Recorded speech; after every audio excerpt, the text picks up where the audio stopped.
Katrien Christiaanse, ik ben van de Reddingsbrigade West-Vlaanderen. En we hebben hier vandaag een zwemevenement gehouden. Het was de laatste zwemdag vandaag en we dachten we gaan zwemmen in de kaai deze keer. Weer eens wat anders dan in het zwembad. En was het water lekker? Het water was zalig. Je moet er eventjes in, maar als je er gewoon gelijk inspringt is het totaal geen probleem. Wat voor vereniging is eigenlijk de reddingsbrigade? De Reddingsbrigade is een vereniging die is opgericht in 1972. En wat wij doen is onze leden leren hoe ze andere mensen moeten redden en hoe ze zichzelf moeten redden. Dat doen we door middel van de zaterdagochtend 2 uur te zwemmen. Tussen 11 uur en tussen 9 uur en 11 uur. Daar hebben we verschillende groepen, verschillende brevetten. En we leren van kleins af aan al in eerste instantie hoe ze zichzelf moeten redden. En later hoe ze anderen moeten redden. En als ze dan echt een heel stuk groter zijn, dan zijn ze echt al een jaar of 17, 18. Dan leren ze hoe ze een leider moeten zijn. Dus hoe ze een leiding kunnen geven aan een redding.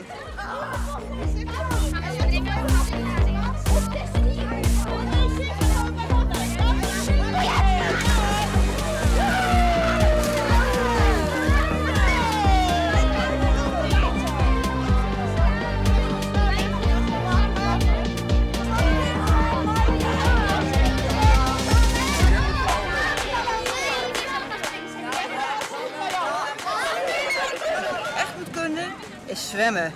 Je moet gewoon heel goed je zwemslagen beheersen, zodat je prima kan zwemmen. En op het moment dat je zelf goed kan zwemmen, dan ben je ook heel goed in staat om iemand anders te helpen.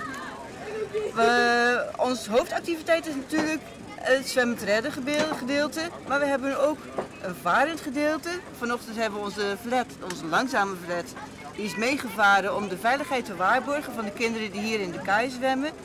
Hun doen ook andere evenementen beveiligen, zwemwedstrijden, ze doen zelfs zeilwedstrijden.